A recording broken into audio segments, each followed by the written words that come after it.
everyone. Welcome back to Everyday English Lounge. I'm Chloe. And I'm Avery. And we're so excited you're here with us today. So today we're talking about something that, let's be honest, we've all been there, right? You're in a new city, you're completely lost. Oh my God, yes. Your phone battery's dead, or maybe you don't have data and you're just standing there looking around like a deer in headlights. I've totally been there. Actually, funny story, I was in Barcelona last summer and oh, this is gonna be good.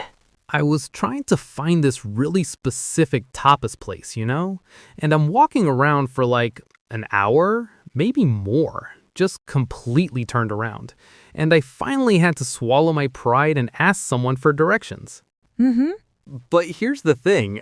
I was so flustered that I couldn't even remember the basic phrases I needed.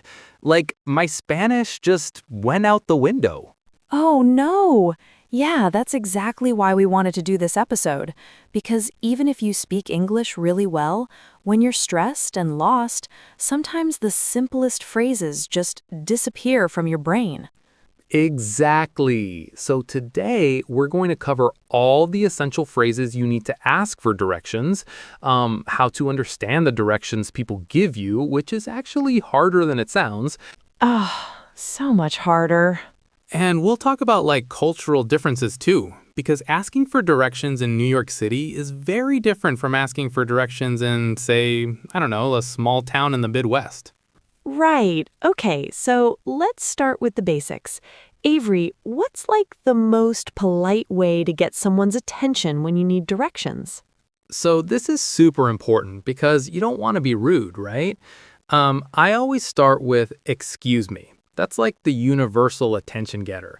But you have to say it with the right tone. Not "excuse me," which sounds aggressive. Excuse me? Exactly. And then you can follow it with, there are so many options. "Could you help me?" is really good. Or, "I'm sorry to bother you, but..." That one's super polite. Oh, I love "I'm sorry to bother you." It shows you're being considerate of their time. What about "pardon me"? Do people still say that? Yeah, "pardon me" works too, but it's a bit more formal. You might hear it more in, maybe England or in more formal settings. But "excuse me" is probably your safest bet. Okay, so you've got their attention. Now what? What's the actual question you're going to ask?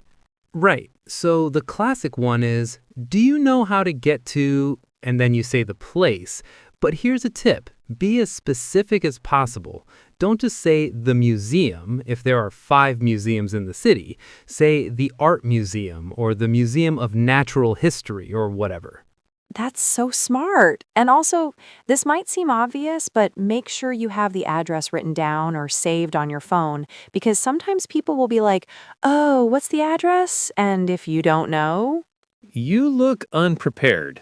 Exactly. Other good phrases, could you point me in the direction of? That's nice. Or, "I'm looking for." That's really natural.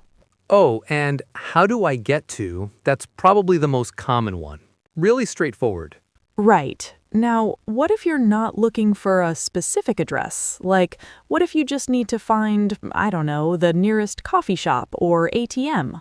Oh, good point. So you'd say, "where's the nearest?" or "is there a nearby?" Is there a Starbucks nearby? Or "where's the nearest subway station?" Yeah, and "how far is it to?" if you want to know about distance. That's really useful because sometimes someone might say, "Oh yeah, there's a coffee shop just around the corner." And other times they might say, "Well, there's one, but it's about a 20-minute walk." Big difference. Okay, so now here's where it gets tricky. You've asked your question and the person starts giving you directions, and they're talking fast, using words you might not know, pointing in different directions. How do you handle that? This is where I always mess up. They'll say something like, "Okay, so you go down this street until you hit the big intersection, then you take a left at the McDonald's, but not the first McDonald's, the second one. And then..." And I'm just standing there nodding like I understand, but really I'm completely lost. Yes. Oh my gosh, yes. And then you walk away and you're like, what did they just say? Right. So don't be afraid to interrupt politely and ask them to slow down. You can say, "Sorry, could you repeat that?" Or, "Could you say that again, please?" Or, I'm sorry, I didn't catch that. That's a really good one because it sounds natural. And if they're using a word you don't understand, like maybe they say roundabout and you have no idea what that is, you can ask, "What's a roundabout?" Most people are really understanding about that. Oh, that's a good point. Let's actually talk about some of the vocabulary you might hear when people give directions, because there are some words that, if you're not familiar with them, you're going to be confused. Okay, so roundabout. That's like a circular intersection where traffic goes around in a circle. Very common in the UK, less common in the US, but you'll still see them. Right. And intersection, that's just where two or more streets meet. Crosswalk, that's the place where you cross the street, usually with white stripes painted on the road. Traffic light, or just light, that's obvious. Stop sign, also obvious. But what about yield? That one might be confusing. Oh, yeah, yield means you have to slow down and let other cars go first. It's not a complete stop, but you might have to stop if there's traffic. And then there are distance words. Block is really common in cities, like it's 3 blocks down. 1 block is usually the distance from one intersection to the next. Although, can I just say, blocks are not always the same distance. Like in Manhattan, blocks are pretty consistent, but in other cities, a block might be really long or really short. That's so true. I never thought about that. What about direction words? North, south, east, west. But honestly, unless you're really good with directions, these might not be that helpful. Yeah, I never know which way is north. I prefer left and right and straight. Same. Although sometimes people will say things like head downtown or go uptown, and that can be confusing if you don't know the city. Right, those are more like general areas. In New York, downtown means south toward the financial district, and uptown means north. But in other cities, it might just mean toward the center of town. Exactly. So if someone uses those terms and you're not sure, just ask, which direction is downtown? Or can you point me toward downtown? Now let's talk about landmarks because this is actually the best way to give and receive directions in my opinion. Oh, absolutely. Street names are hard to remember, but if someone says, go to the Starbucks and turn right, that's so much easier to follow. Exactly. So when you're asking for directions, you can mention landmarks you've already seen. Like, I just passed a big church on my left, or I saw a McDonald's a few blocks back. That helps people orient themselves and give you better directions. And when people are giving you directions, landmarks are your friend. Turn left at the gas station is way better than turn left on Elm Street, because you might miss the street sign, but you're not going to miss a gas station. Right, exactly. Common landmarks you'll hear about, bank, post office, hospital, school, park, bridge, highway. Oh, and restaurants. People love using restaurants as landmarks. McDonald's is probably the most common one because they're everywhere, but also Walmart, Target, any big chain store. And here's a tip. If you're looking for something and you're not sure where it is, ask about landmarks near it. Like, instead of just asking, where's the library, you could ask, is the library near any restaurants or shops? That way, even if you overshoot the library, you'll know you're in the right area. That's really smart. Oh, and before we move on, can we talk about asking for directions when you're driving versus when you're walking? Because that's totally different. Oh, yes. If you're walking, people might say things like, cut through the park, or there's a shortcut through the alley. But if you're driving, you need to know about one-way streets, where you can and can't turn, parking. Right, so be specific. I'm walking or I'm driving. That's important information. And I'm taking public transportation, that's a whole different set of directions. Bus routes, subway lines, transfer points. Speaking of which, let's talk about technology for a minute, because I know a lot of people rely on GPS and apps like Google Maps, but what happens when your phone dies or you don't have signal? This is why it's so important to know how to ask for directions the old-fashioned way. But also, here's a tip. If you're going somewhere important, like a job interview or a medical appointment, look up the directions ahead of time and write down some key landmarks or street names. Don't rely completely on your phone. Yes, and take a screenshot of the map while you still have signal. That way, even if you lose data, you can still see the general layout. Smart. But okay, back to asking people for directions. Let's talk about who should you ask, because not everyone is going to be helpful. Good point.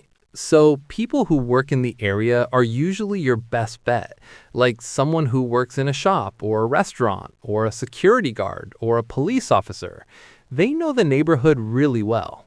Yeah, and they're usually happy to help. I mean, it's part of their job to know the area. Taxi drivers are great too if you see one. Random people on the street can be helpful, but, use your judgment. If someone looks like they're in a hurry or they're on their phone, maybe try someone else. And be safe about it. If you're alone, especially at night, maybe go into a store or restaurant to ask rather than stopping random people on a dark street. Absolutely. Good point. Okay, so let's practice some scenarios. I'll give you a situation and we can talk through what you might say. Ooh, I love this. Okay, go for it. All right, scenario one. You're in downtown Chicago. You need to find Union Station, and you're walking. You see a coffee shop, so you go inside. What do you say to the barista? Hi, excuse me. I'm sorry to bother you, but do you know how to get to Union Station from here? I'm walking. Perfect. You were polite, you were specific about what you're looking for, and you mentioned that you're walking. Great job. Okay, my turn. You're driving in a small town looking for Miller's Farm. It's like a family restaurant. You're lost and you see a gas station. What do you do? Okay, so I'd go inside the gas station and I'd say, "Excuse me, I'm looking for Miller's Farm Restaurant. Do you know where that is? I'm driving, so I need to know about parking too." Oh, good addition about the parking. That's really practical. You're in New York City, you need to get to Brooklyn, and you want to take the subway, but you've never used the subway before. You're at Times Square. What do you ask? Oh, gosh, the subway.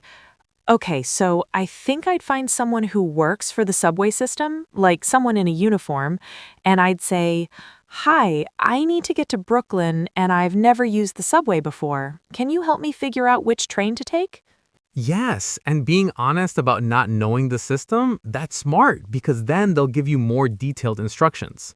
Right, instead of just saying, "How do I get to Brooklyn?" which is way too vague. Exactly, because Brooklyn is huge. You need to be specific about where in Brooklyn. Let's talk about what to do when you think you're lost, like you've been following directions but nothing looks right. How do you handle that? Oh, this happens to me all the time. First thing, don't keep walking in the wrong direction. Stop and ask for help again. You can say something like, "I think I might be lost. I'm looking for," and then explain where you're trying to go. And mention what you've already tried. Like, someone told me to turn left at the bank, but I don't see a bank anywhere. That helps people understand where you might have gone wrong. Good point. And don't be embarrassed. Getting lost is totally normal, especially in a new city. Oh my gosh, yes. I used to be so embarrassed about asking for directions, but then I realized people actually like helping. It makes them feel good to be able to help someone. Totally. And you know what? Sometimes asking for directions leads to really nice conversations. Like people might recommend the good restaurant nearby or tell you about something interesting to see. That's so true. I've gotten some of my best travel recommendations from random people I asked for directions. All right, let's talk about cultural differences because this is really important.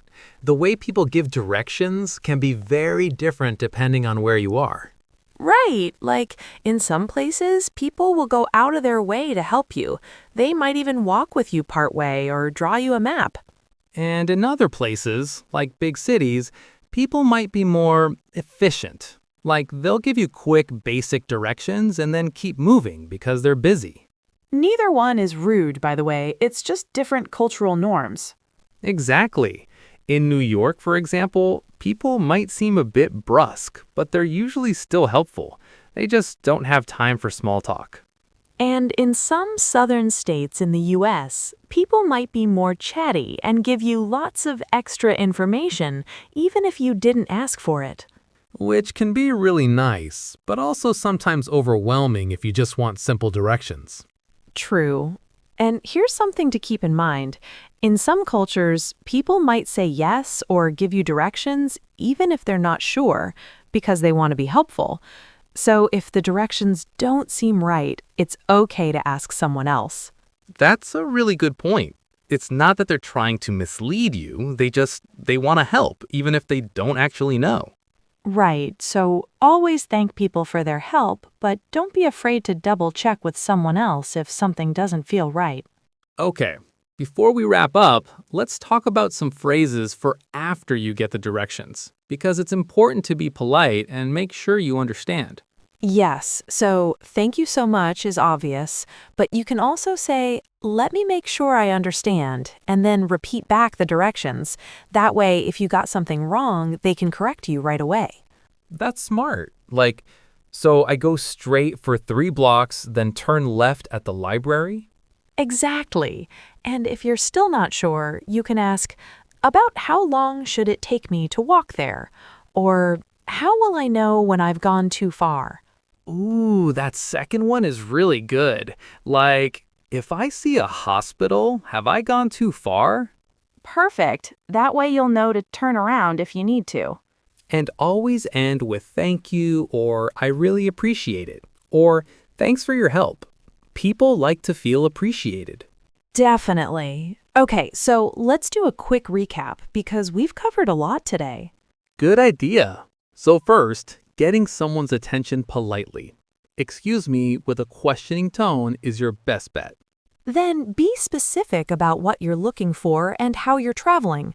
I'm looking for the art museum and I'm walking is much better than just where's the museum.